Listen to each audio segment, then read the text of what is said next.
The land stretched wide and empty, miles of dust and silence broken only by the sound of wind brushing against dry grass. Out there, near the edge of nowhere, stood a small ranch with a sagging roof and weathered fence posts that leaned like tired soldiers. It belonged to a man named Eli Turner, though few remembered his name anymore. Folks in town called him the Ghost Rancher because he lived alone, spoke to no one, and rode into town only when he had to. Eli had once been a man people talked to, not about. Years ago, before the fire, before the loss, he'd had a wife and a boy. But after they were gone, he stopped talking. He sold what was left of his herd, fixed his fences alone, and never let another soul cross his gate. Days turned into months, months into years. He learned to live with the quiet, or at least to survive inside it. Every morning he'd rise before dawn, feed the horses, and tend to what few cattle remained. He didn't keep a clock. The sun and the sound of the wind were all he needed to tell time. When he spoke, it was only to his animals, and even they seemed to understand the unspoken grief in his voice. His world had shrunk to the size of his land, a few acres of dust, a cabin with a tin roof, and memories that refused to fade. The townsfolk had long stopped trying to visit. They said he'd gone strange, that he'd rather fight a coyote than shake a man's hand. But truth was, Eli wasn't angry. He was just empty. He had built his fences to keep people out, but also to keep the past from creeping back in. That evening, as the sun dipped behind the hills, he sat on his porch with a cup of coffee gone cold. The sky burned orange and red, the way it always did before the cold settled in. Somewhere in the distance, a hawk cried and Eli tilted his head, listening.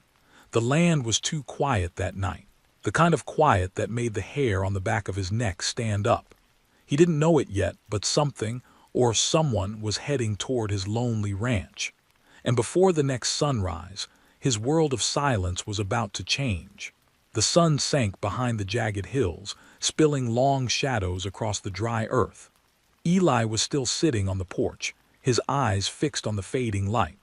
The coffee in his hand had gone stone cold, but he didn't notice. There was something out there on the horizon, movement, where there shouldn't have been any. At first he thought it might be wild horses or stray cattle, but as the figures grew clearer, his jaw tightened. Riders, 10 of them, their silhouettes dark against the blood-orange sky, moving slow and deliberate toward his ranch. He stood, squinting into the distance. His right hand brushed the butt of the revolver at his hip out of habit, though he didn't draw it. 10 riders meant trouble more often than not. The ranch was too far from town for casual visitors, and Eli hadn't seen company in years. He stayed still, waiting, watching how the dust behind them rose and shimmered in the dying light. The air grew colder as the wind picked up, carrying with it the faint sound of hooves crunching against the hard ground. By the time they reached the edge of his fence line, the stars had started to poke through the sky. The riders slowed, forming a line near his gate. Eli's breath came out white in the chill air as he stepped off the porch. He could see them now, Apache. 10 of them, their horses thin and weary, their clothes layered against the cold. Their faces were tired, their eyes hollow from hunger and miles of travel. The leader, a tall man with a single braid down his back, raised his hand slowly in greeting. Eli didn't move any closer. He stood by the gate, one hand resting on the fence post, the other near his belt. The leader spoke first, his voice steady but soft. "We come with no harm," he said. "We seek only shelter, one night." The wind whistled between them. Eli's heartbeat was slow but heavy. He'd heard stories all his life, men who offered shelter and never saw another sunrise, raids that left ranches burned to ash. But looking at them now, he didn't see raiders. He saw exhaustion. He saw people who had been running from something worse than the cold. He didn't answer right away. The leader waited, patient and still. The horses snorted and stamped at the frostbitten ground. Finally, Eli spoke, his voice rough from disuse. "You picked the wrong ranch," he said. "We picked the only one we found," the leader replied simply. Eli looked past them into the night, no firelight, no torches, no sign of an ambush. Just 10 men and their horses. He exhaled slowly, opened the gate, and nodded toward the barn. You can keep your horses there. There's hay in the corner. The leader inclined his head. Thank you. They led their horses in quietly, their movements careful and respectful. Eli watched them as they worked. When they finished, the leader walked back toward him, keeping a respectful distance. My name is Nanton, he said. We've been traveling for days, no food left, no rest. We will not trouble you beyond dawn. Eli didn't respond, just turned toward the cabin. Fire's still going, he said. Come in before you freeze. Inside, the cabin glowed dimly from the fire in the stone hearth.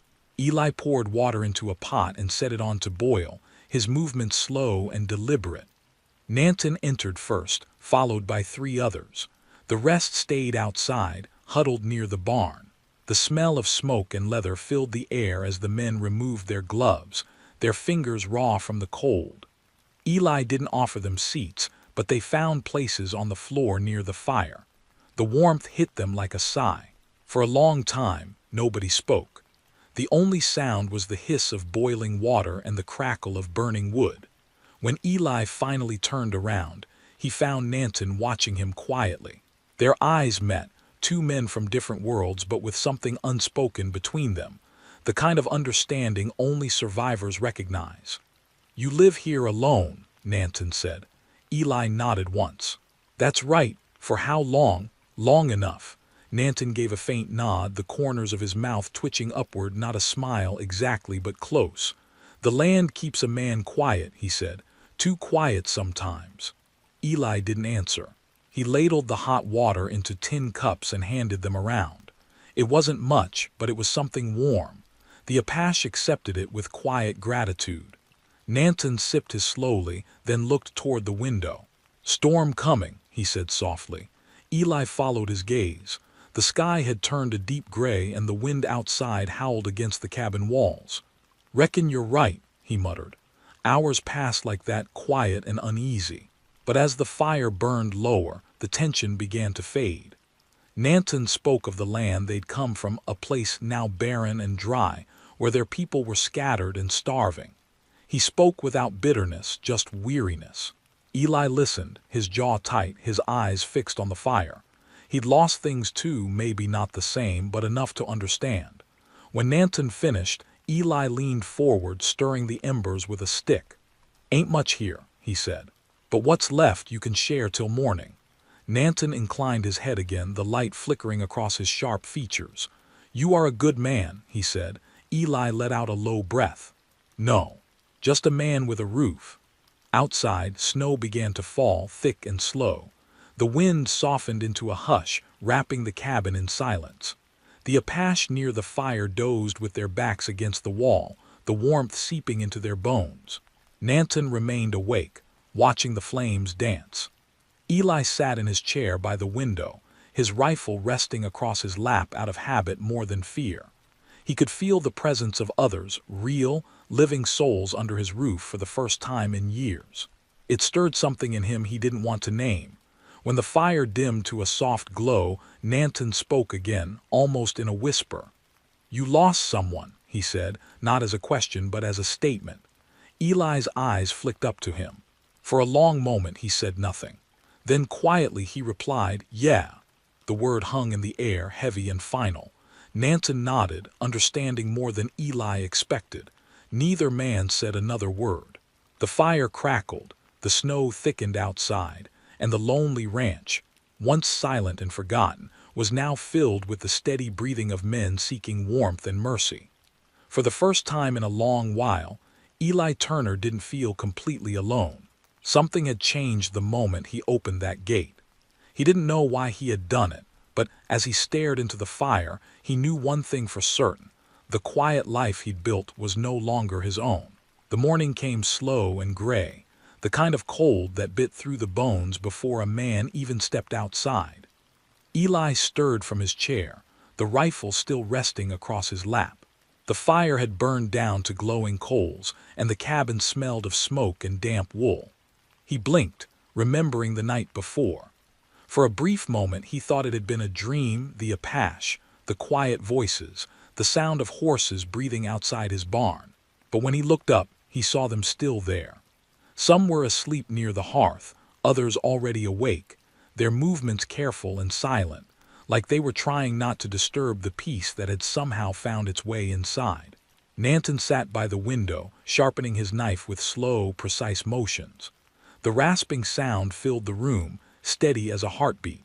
He looked up as Eli stood, offering a small nod of acknowledgement. "Morning," Eli muttered, rubbing the stiffness from his neck. "Morning," Nanton replied. His voice was calm, deep, the kind of tone that carried weight even when he spoke softly. Eli reached for the kettle and poured the last of the water into a tin cup. It was cold, but it woke him up. He pulled on his coat and stepped outside. The snow had stopped some time during the night, leaving behind a soft white blanket over the ground. His ranch looked almost beautiful again, clean, quiet, untouched. The air was sharp in his lungs as he took it in. The horses in the barn shifted when they saw him, steam rising from their nostrils. He grabbed a pitchfork and began tossing hay into the troughs. A few of the Apache men came to help without a word. They moved efficiently, their gestures respectful. There was no tension now, only an odd sense of rhythm, men working together because it was simply what needed to be done. One of them, younger than the rest, looked up at Eli and said, "Your horse is strong, good animals." Eli gave a small grunt. "They're survivors," he said. "Like me, I guess." The young man smiled faintly and went back to work. It struck Eli then how quiet everything was. The fear he'd felt when they arrived had drained away, replaced by something else, not trust, not yet, but understanding. These men weren't invaders. They were tired, hungry, and just trying to make it through another day, same as him. By mid-morning, the smell of coffee drifted from the cabin. When Eli returned, he saw Nanton stirring the pot over the fire, his movements slow and practiced. "Hope you don't mind," the Apache said. "We used some of your grounds." Eli shook his head. "Long as you left enough for tomorrow." The corners of Nanton's mouth twitched, almost a smile. "You think about tomorrow," he said. "That is good." They sat together, the two of them, drinking coffee that was too bitter and too thin, but neither seemed to care. The warmth from the mug seeped into Eli's hands, and for the first time in years, he wasn't alone at his table. He glanced at Nanton, noticing the deep lines carved into his face, the quiet patience in his eyes. This was a man who had seen as much loss as he had, maybe more. After a long pause, Eli finally asked, "You said last night you lost your land. What happened?" Nanton's eyes stayed fixed on the fire. "The river dried," he said softly. "Then the soldiers came. They said we had to move. But where we moved there was no water. My people scattered. Some went to the mountains, some to the towns." He took a slow sip of coffee. "Now I try to find them. I follow the stories, the smoke, the graves." Eli didn't know what to say. His gut twisted as he stared into the fire. Loss was something he understood all too well, but hearing it spoken aloud from another man carrying his own ghosts hit him harder than he expected. "World's got a way of talking everything," Eli said finally, "and then expecting you to keep going like nothing happened." Nanton nodded. "The world does not ask, it takes." They didn't speak after that, not for a while. The fire popped, the wind sighed through the cracks in the window, and the quiet settled in again. Around noon, the younger men brought in some snowmelt and began cooking what little they had left, dried corn and bits of jerky. Eli added a few potatoes from his own stores without saying a word. They shared the meal in silence, but there was a kind of peace to it, a rhythm that felt almost like family. When the meal was done, one of the younger Apache began to hum softly. The tune was low and haunting, echoing off the cabin walls. It reminded Eli of something he couldn't quite place, something from before, when laughter and music had lived in this house. He didn't stop him. He just listened, staring into the fire, letting the sound fill the space that used to feel so empty. Outside, the clouds began to break apart and sunlight spilled across the snow. Nanton stood and stretched, pulling his coat tight around him. "We will move soon," he said. "The weather is turning." Eli glanced at the horizon. "Where will you go?" "Where we always go," Nanton said. Farther, Eli nodded. There wasn't anything to say to that. He walked to the window and looked out at the land, his land, though it felt different now. For years it had been nothing but dirt and ghosts. Now it was something else, something living again. He turned back to Nanton. "You and your men, you can stay another night if you need to." Nanton's expression softened, the faintest gratitude showing in his eyes. "You are kind," he said, "but kindness can bring danger." Eli frowned. "What do you mean?" "The townsmen," Nanton said. "They will see our tracks. They will not understand why we came. They will not believe we mean peace." Eli's jaw clenched. "Then I'll make 'em understand." Nanton shook his head slowly. "The world does not listen to men like you or me." Eli didn't argue, but the words sat heavy in his chest. That evening, as the sun dropped behind the hills again, Eli stood by the fence, looking out at the endless white stretching to the horizon. The Apache were preparing their horses, tightening straps, checking saddles. The wind had died down, leaving the air still and fragile. Nanton approached him one last time, his horse already saddled. "You opened your gate," he said. "That means something." Eli gave a small nod. "A man's gotta do what's right, even if the world's forgotten how."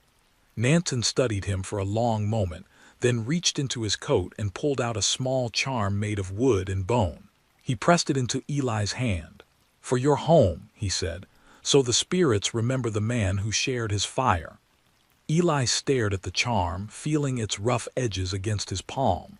When he looked up, Nanton was already walking away. The riders moved slow at first, then faster, until the snow swallowed them whole. The sound of their hooves faded into the distance, leaving only silence, but not the kind that hurt anymore. The charm felt warm in his hand, even as the cold settled back over the land.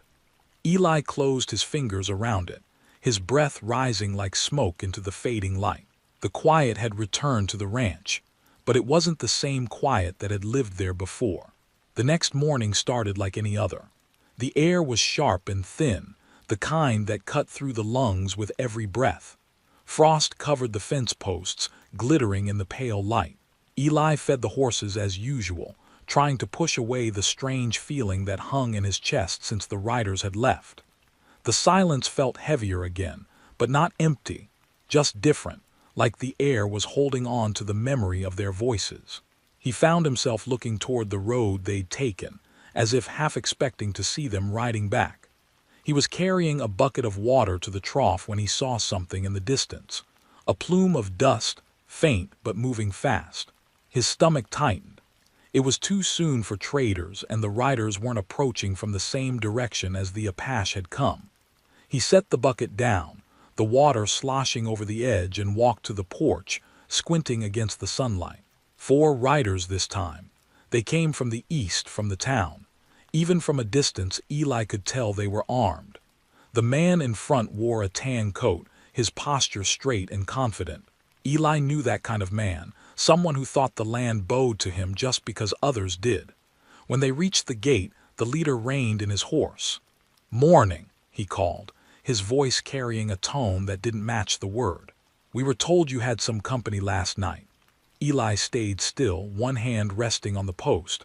"I don't get much company," he said evenly. The man smirked. "That's so. Funny thing is, someone saw tracks leading here, a whole line of them. Looked like Apache horses to me." Eli's jaw tightened. "Wasn't your concern who crossed my gate?" The man swung off his horse, the others following suit. "Everything that happens in this county's my concern," he said, brushing the dust from his coat. "Name's Briggs. I keep the peace around here." Eli didn't respond. He'd heard of Briggs before, a rancher turned deputy, known for his temper and his grudge against anyone who didn't fit his picture of law and order. Briggs took a few steps closer. "You know the rules, Turner. You don't bring savages onto your land, not if you want to keep your place." Eli stared at him, his voice low. "They were cold and starving. They asked for a roof. That's all there was to it." Briggs chuckled, shaking his head. "That's how it starts. You give them a roof, they take your horses. You give them bread, they burn your barn. You really that foolish or just lonely out here?" The words hit harder than Eli expected, but he didn't flinch. "They didn't take a thing," he said. They were just men trying to survive, same as you or me. Briggs' smirk vanished. Don't you compare me to them, he snapped. They're killers, Turner. You know what they did to families out by Fort Mason, to women and children. Eli met his stare. I know what men like you did to theirs. The tension cut through the air like a blade. The two men stood frozen, the sound of wind and creaking saddles filling the silence. The other riders shifted uneasily, their hands never far from their guns. Briggs took another step forward. You've gone soft, old man, he said. Maybe you've been alone too long, maybe you forgot which side you're on. Eli didn't move. There ain't sides anymore, just people who have lost too much. Briggs spat in the dirt. You sound like one of them. He turned to his men. Check the barn. One of them hesitated. Briggs, do it, he barked. The men dismounted and pushed open the barn doors. Inside, the horses stirred, nervous from the intrusion. Eli's hand hovered near his revolver, his thumb brushing the worn metal. Briggs noticed. Don't, Briggs said softly, the edge in his voice sharp enough to cut glass. You so much as lift that thing and you'll regret it. Eli's pulse hammered in his chest, but he didn't move. The men came back out after a moment, shaking their heads. Nothing here, one said. Briggs frowned. Tracks. Headed north, day old, maybe two. Briggs kicked the dirt, then looked back at Eli. If they come back, you send word to town. You don't feed 'em, you don't house 'em, and you sure as hell don't lie for 'em. Eli met his eyes, steady and unflinching. I don't answer to you, Briggs. Briggs smiled thinly. Maybe not now, but you will. He mounted his horse and turned toward the trail. Men like you always do right before the world buries them. They rode off, the sound of their hooves fading into the distance. Eli watched until they disappeared, then exhaled slowly, the tension draining from his shoulders. He felt the old anger rising inside him, the same kind that had lived there for years. The anger that came from watching men twist what was right into something cruel. He went back inside and sat at the table. The small charm Nanton had left lay beside the coffee pot. Eli picked it up, running his thumb over the smooth surface. He didn't know what it meant exactly, but somehow it steadied him. He set it back down carefully like something sacred. Hours passed, and the sun dipped lower in the sky. The land was quiet again, but the peace felt thin, fragile. He couldn't shake the image of Briggs' smirk or the hatred in his voice. The Apache hadn't done a thing but ask for warmth, and yet the world still wanted to hunt them. As the sky turned red and purple, Eli saddled his horse. He didn't know why, maybe just to ride, maybe to follow the trail Nanton's men had taken. The air was cold enough to sting his lungs, but he pressed on, the snow crunching beneath his horse's hooves. He followed the faint tracks north, the only sign left of those who had shared his fire. After an hour, he found where they had camped, a small clearing near a frozen creek. The remains of a fire still smoked faintly, the ashes gray and soft. He dismounted, crouching near the ground, running his fingers through the soot. It was still warm. Something caught his eye, footprints leading deeper into the trees. His pulse quickened. He followed them, careful and quiet. A few minutes later he heard it, voices. Low, tired, but familiar. Nanton and his men. They were huddled near another fire, their horses tied nearby. Relief washed through Eli, but it didn't last long. Because behind the trees, just beyond the ridge, he saw something else, fresh tracks. Not Apache, hoofprints from heavier horses. More men, heading straight for the camp. Eli's heart pounded. He turned his horse around and kicked hard, riding fast through the snow, the wind biting his face. Briggs was coming. And this time, he wasn't coming to talk. The cold air burned against Eli's face as he rode hard through the snow, his horse's hooves pounding a rhythm that echoed in his chest. The wind whipped at his coat, tearing at his hat, but he didn't slow. Every second mattered. Behind him, the mountains loomed like dark sentinels, and ahead, the smoke from Nanton's campfire rose faintly against the gray sky. He could almost hear Briggs' words chasing him. Asterisk, you'll regret it. He didn't know what he was riding into, only that he couldn't let what was coming reach them first. When he reached the ridge above the clearing, Eli reined in his horse and slid to the ground. The snow crunched beneath his boots. Below, the Apache men were breaking camp, tightening saddles and dousing the fire. They looked tired, worn thin by the journey. Nanton was standing near his horse, his expression calm but alert. It was like he already knew something was wrong. Eli moved fast down the slope, calling out before he reached the edge of camp. Nanton, the Apache leader turned sharply, his hand instinctively going to the knife on his belt. But when he saw Eli, his posture softened, though his eyes stayed wary. "You should not be here," Nanton said quietly. "There's trouble coming," Eli replied, out of breath. "4 riders from town. They followed your tracks." The other men stopped what they were doing. The quiet fell heavy, the kind that seemed to make the world hold its breath. Nanton looked toward the north, where the open land stretched for miles. His jaw tightened. "How far behind?" "Not far," Eli said. "Half an hour, maybe less. They're armed and they're looking for you." Nanton's expression didn't change, but something flickered in his eyes, resignation. "Then it is as I thought," he said. "The world cannot let a man rest, even when all he asks for is peace." Eli glanced toward the open field. There wasn't much cover, not for 10 men and their horses. "You can't fight them out here," he said. "Too exposed." Nanton looked around, considering. "There is a ravine west of here. We can take shelter there until they pass." Eli nodded. "Then move." "I'll ride back, try to slow them down." Nanton grabbed his arm, his grip strong. "You don't owe us this." Eli met his gaze. "Maybe not, but I can't sit and watch good men die just because someone decided they don't belong." Nanton studied him for a moment, then released his arm. "The spirits will remember you, Eli Turner."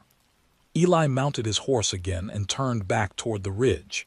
Behind him, he heard the rustle of movement as the Apache packed what little they had and disappeared into the trees. The snow had started again, thin, cold flakes that fell silently from the sky. It would help cover their trail, but not for long. He rode until he found a cluster of rocks at the edge of the path, a place with a clear view of the open plain below. From there he could see them, 4 riders cutting through the snow, rifles slung across their saddles. Briggs was in front, his coat whipping behind him like a flag of authority. He looked confident, sure of himself. He didn't know he was being watched. Eli tightened his grip on the rifle. His breath came out slow and steady, misting in the cold. He could take a shot from here, scare them off maybe, but killing wasn't something he wanted on his hands, not anymore. He just needed to buy time. He fired a single warning shot into the air. The sound cracked through the stillness like thunder. The riders halted immediately, horses snorting and stamping. Briggs stood in his stirrups, scanning the ridge. "Turner," he shouted. "You best have a good reason for that." Eli stepped out from behind the rocks, rifle still in hand. "Go back, Briggs, they're gone." Briggs' eyes narrowed. "You lying to me, Turner?" "They left at dawn," Eli said evenly. "Ain't nothing here but snow and ashes." Briggs let out a short laugh, the kind that had no humor in it. "You think I'm just gonna take your word for it? You've already been hiding them once." "I gave 'em food and a roof," Eli said, his voice hardening. "That ain't the same as hiding. They weren't looking for a fight." Briggs raised his rifle slightly, not pointing it yet, but close. "Every Apache's looking for a fight," he said. "You just don't see it till it's too late." Eli took a step forward, his boots crunching in the snow. "You come any closer, Briggs, and I swear you'll regret it. You're not crossing this ridge." The 2 men stared at each other, the tension thick as the cold air between them. Briggs' men shifted uneasily, their horses pawing at the ground. "Stand down," one of them muttered, but Briggs didn't listen. His pride burned too bright. "You got no right to tell me what to do on my own land," he snapped. Eli's eyes narrowed. "This ain't your land, Briggs, it never was." Something snapped in Briggs' face, anger, pride, hate all rolled into one. He jerked his rifle up and fired. The shot tore through the air, grazing the wood beside Eli's shoulder. Eli ducked, firing back instinctively. The bullet hit the ground near Briggs' horse, sending the animal rearing and throwing him off balance. The other riders shouted, their guns drawn now, but none of them seemed eager to shoot. The standoff had gone too far too fast. Eli crouched behind the rocks, his heart pounding, snow spraying as bullets tore into the earth around him. He didn't fire again. He just waited, listening. After a long, tense moment, the gunfire stopped. The wind filled the silence again. Briggs' men exchanged uncertain glances. Finally, one of them spoke up. "We should go," he said. "Ain't worth it." Briggs, breathing hard, climbed back into his saddle. His pride was wounded, but his voice was steady. "You think this is over, Turner?" he called. "You think one old man's enough to stop what's coming?" Eli didn't answer. He just watched them turn their horses and ride back the way they came, their silhouettes shrinking against the pale sky. When the last of them disappeared, he lowered his rifle and leaned against the rocks, his breath shaking. He stayed there for a long while, staring at the snow where Briggs had stood. The trail would cover itself soon, but the memory of what happened wouldn't fade as easy. When he finally mounted his horse again, the world around him felt quieter, softer. The kind of quiet that came after thunder. He rode west, following the faint line of tracks left by Nanton's group. The snow was falling heavier now, erasing the signs of their passing, but Eli didn't care. He just needed to make sure they were safe. Each mile felt longer than the last, the cold seeping deeper into his bones. By the time he reached the ravine, the fire was out. The camp was empty. Only a single piece of cloth fluttered in the wind, a strip torn from one of their blankets, tied to a branch above the path. He didn't know if it was meant as a sign or a goodbye, but he understood what it meant. They were gone, safe maybe or far from it. Eli sat there in the snow, the wind howling through the trees. The world felt wide again, endless and empty, but not hollow. Something inside him had shifted. The loneliness he'd carried for years had cracked open, and in its place was something quieter, heavier, and more human. He didn't ride home right away. He just stayed there, listening to the wind, feeling the weight of what he'd done, and what it might cost him when the sun came up again. The snow had stopped by the time Eli made it back to the ranch, but the silence it left behind was deeper than before. The world looked frozen in place. The fences glazed with ice, the troughs crusted over, the porch steps slick with frost. His horse was exhausted, its breath coming in white bursts as he led it into the barn. Eli's hands trembled as he removed the saddle, not from the cold, but from the weight of everything that had happened. He could still hear the echo of gunfire in his head, could still see Briggs' face twisted with hate. He'd managed to stop them this time, but he knew men like Briggs didn't walk away for good. They came back, and when they did, they brought the whole town with them. Inside the cabin, the fire had long since died. The room felt smaller somehow, like the walls had crept closer in his absence. He hung his coat by the door and sat down at the table, the same place where Nanton had sat just 2 nights before. The small wooden charm still rested beside the empty coffee pot. He picked it up again, turning it over in his hand, tracing the carved lines. It wasn't just a token. It felt like something alive, something that carried meaning he couldn't quite understand but could feel all the same. The wind outside shifted, pushing against the cabin walls with a low moan. Eli set the charm back on the table and stared into the cold ashes of the hearth. He should have felt proud, maybe even relieved, but what filled him instead was an ache he couldn't name. The Apache were gone, free for now, but the world they were running from would still be waiting beyond the next hill. He had bought them time, nothing more. A sharp knock startled him out of his thoughts. He stood, his hand instinctively going to the revolver at his hip. Another knock followed, harder this time, impatient. He took a slow breath and opened the door. A young boy stood there, barely 17, his hat pulled low and his face red from the cold. Eli recognized him. He was Briggs' nephew, a quiet one who worked at the general store. The boy's breath came out in clouds as he said, "Mr. Turner, my uncle sent me. He says you best come to town." Eli frowned. "That's so?" "Yes, sir," the boy said, shifting uneasily. "He says there's talk. Folks are saying you were helping the Apache, says you fired on the deputy." Eli's jaw clenched. "That's a lie and your uncle knows it." The boy looked down. "I believe you, sir, but they ain't asking for truth. They're common for you." Eli's pulse quickened. "How many?" 4, maybe 5 to start, but others'll follow when they hear." The boy hesitated, his eyes flicking up to meet Eli's. "I thought you ought to know. You helped me once when my pa was sick. Figured it's my turn." Eli's voice softened. "You did right, son. Now go on home before they see you here." The boy nodded and ran off into the cold, his figure disappearing into the haze of falling snow. Eli stood in the doorway for a long moment, watching the dark shapes move far off down the road, riders coming slow but steady. He knew he couldn't outrun them, not at his age, not with the kind of men Briggs led. He went back inside, loaded his rifle and set it by the door. The charm caught his eye again, its faint carvings glowing softly in the firelight as he relit the hearth. He thought of Nanton's voice, calm and steady. "You opened your gate. That means something." He hadn't understood it then. Now he did. Some choices couldn't be taken back, and maybe they weren't meant to be. By the time the riders reached the gate, the fire was roaring again. Eli stepped out onto the porch, coat buttoned, hat low, rifle in hand. Briggs was in front, his breath steaming in the cold air. "Didn't expect you to come so easy," Briggs said. Eli's voice was even. "Didn't expect you to send a boy to do your talking." Briggs grinned faintly, though his eyes were hard. "He's got manners, you don't. You shot at me, Turner. That's enough to hang a man in these parts."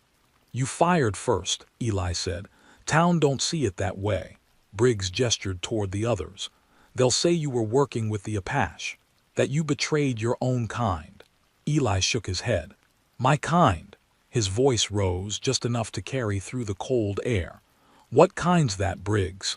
"The kind that leaves starving men to freeze because of the color of their skin. The kind that thinks justice means whoever's holding the gun," Briggs' smirk faltered. "Careful, Turner." Eli took a step forward, his boots crunching in the snow. "You don't want justice. You want power. And you'll twist God himself if it keeps you feeling big." The men behind Briggs shifted nervously, glancing at one another. Eli could see the doubt creeping in. Not all of them were killers. Some just followed whoever yelled the loudest. Briggs saw it too. His jaw clenched and he snapped, "You talk too much." He drew his gun. Eli didn't flinch. The movement was fast, reflex more than thought. One crack split the air. Briggs stumbled backward, eyes wide, his revolver falling from his hand. The others froze, their breath fogging in the silence. No one moved for a long moment. The snow began to fall again, soft and soundless.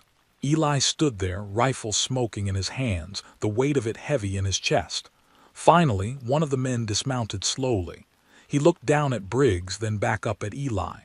"We're done here," he said quietly. The others followed, turning their horses toward town without a word. Eli lowered his rifle, the tremor in his hands finally showing. He watched them disappear into the white, their shapes swallowed by the snow. Then he turned and went back inside. The fire had burned low again, the warmth flickering against the cabin walls. He sank into his chair, the rifle resting beside him. His body felt old, worn, but his mind was clear. The world outside was still full of hate, still ruled by men who mistook cruelty for strength. But for the first time in a long time, Eli didn't feel powerless against it. The charm lay on the table, glowing faintly in the light. He picked it up one more time, holding it against his palm. It was small, rough, handmade, just like the life he'd built out here. He didn't know what the spirits Nanton spoke of truly were, but he knew what they would see if they looked upon this cabin now. A man who had once turned his back on the world had finally opened his door. Outside, the snow kept falling, quiet, steady, endless. The land was still. The air carried no echoes of gunfire, no shouts of hate, only the soft whisper of peace settling over the ranch. Eli sat by the fire, eyes heavy, the charm still clutched in his hand. The wind howled once more across the valley, and